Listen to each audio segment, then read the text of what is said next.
एक बार आप सभी का स्वागत है मेरे यूट्यूब चैनल पे। कभी कैसा हुआ है कि आपको ये लगा हो कि आपने अपने पैसे टेबल पे फेंक दिए हैं? मैं बात कर रहा हूँ नेगोशिएशन की।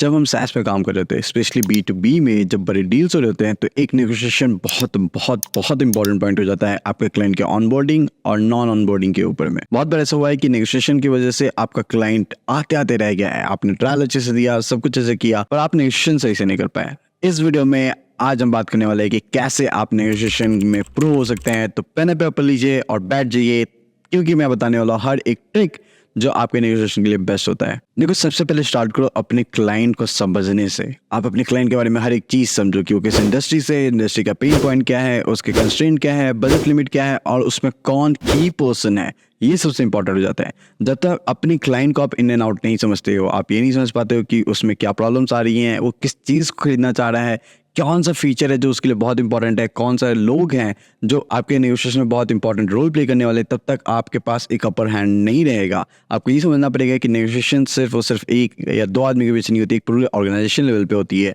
It's not about the money, it's about the people.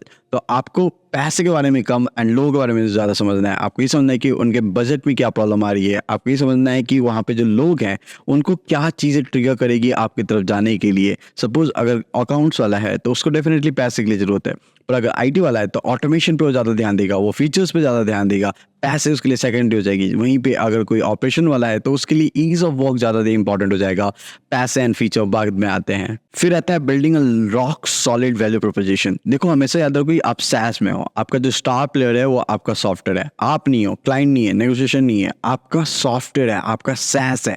तो आपको उसको सेंटर में रखना पड़ेगा। आपको ये समझना पड़ेगा कि L1 होने से पहले, लोएस्ट होने से पहले आपको T1 होना पड़ेगा, मतलब टेक्नोलॉजी में सबसे ऊपर होना पड़ेगा। जब आप एक अच्छे सोल्यूशन प्रोवाइड करोगे, जब आपका जो सोल्यूशन है वो बाकी सब लोगों के सामने ज़्यादा स्टैंड आउट करेगा, अच्छा सा सोल्यूशन आप प्रेजेंट कर पा रहे हो, अच्छे से प्रॉब्लम्स एरिया सॉल्व कर पा रहे हो, कितनी प्रोडक्टिविटी आ पा रही है वो दिखा पा रहे हो, आप ये क्वालिफाई कर पा रहे हो कि जितने भी टेस्टिमोनियल्स आपके पास हैं क्लाइंट से वो अच्छे हैं सारे के सारे।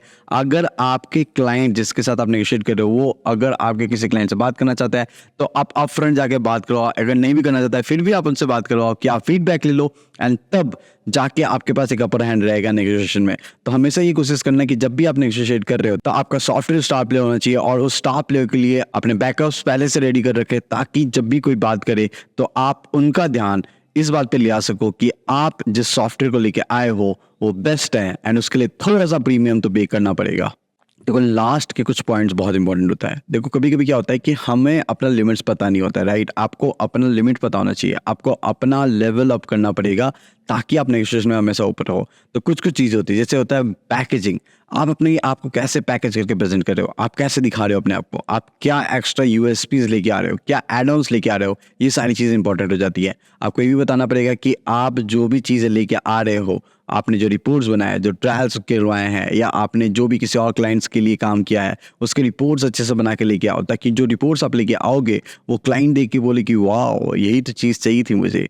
वो सारी की सारी चीज़ें होनी चाहिए। आपके पास एक ऐसा रामबाण होना चाहिए जिसकी वजह से क्लाइंट आपसे अलग ही ना जा सके, भले ही थोड़ा सा पैसा ज़्यादा लगे पर आपके पास ही जाए। वो आता है रिलेशन बिल्डिंग से। आप रिलेशन बिल्ड करो, आप चीज़ों को सुनो, आप एक एक्टिव लिसनर बनो। नेगोशिएशन में बहुत बार क्या होता है, क्लाइंट डेमो लेने से पहले ही अपना बजट बता देता है, या वो बता देता है कि क्या क्या प्रॉब्लम्स एरिया है ना। आप जब उस पर फोकस कर रहे होते हो तो आपका नेगोशिएशन स्किल्स बहुत ऊपर जा सकता है। Last but not the least, always get ready for walk away.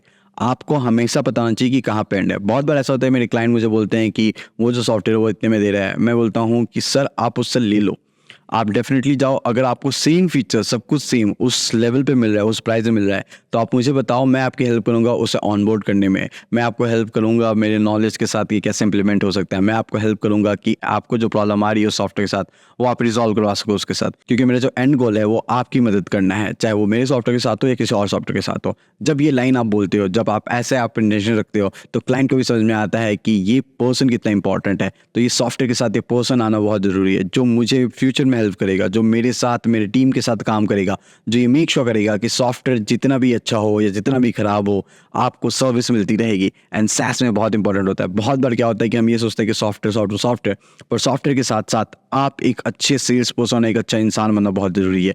तो जब आप सॉफ्टवेयर और अपने आप को एक साथ जोड़ते हो, आप ये दिखाते हो कि आपके पास डिसीजन मेकिंग पावर है, आप वॉक अवे कर सकते हो, आप डेस्परेट नहीं दिख रहे हो, तब आप एक अच्छे तरीके से नेगोशिएट कर पाते हो। जैसे ही आप डेस्परेट देखते हो कि मुझे आपको ऑनबोर्ड करना है, क्लाइंट आप हो, आप महान हो, आप बेस्ट हो, उसी समय आपने अपना जो पावर है, अपना जो रिमोट है, अपने क्लाइंट के हाथ में दे दिया। अगर आप जो बेच रहे हो उसको आप अच्छा फील कर पा रहे हो, अच्छे से आप समझ पा रहे हो, अच्छे तरीके से उसको लेके आगे बढ़ पा रहे हो, आप ये फील करते हो कि जो आप बेच रहे हो वो बेस्ट है, तो डेफिनेटली नेगोशिएशन में हमेशा आपका अपर हैंड रहेगा। तो ऑलराइट गाइस, ये थी कुछ ट्रिक्स जो मैं यूज करता हूँ अपने SaaS सेल्स के नेगोशिएशन में। आप इसे यूज कर सकते हैं। इसके अलावा और कोई भी क्वेरी तो प्लीज कमेंट करो, एंड हाँ, चैनल को सब्सक्राइब करना मत भूलना। Take care, bye bye, see you in next video.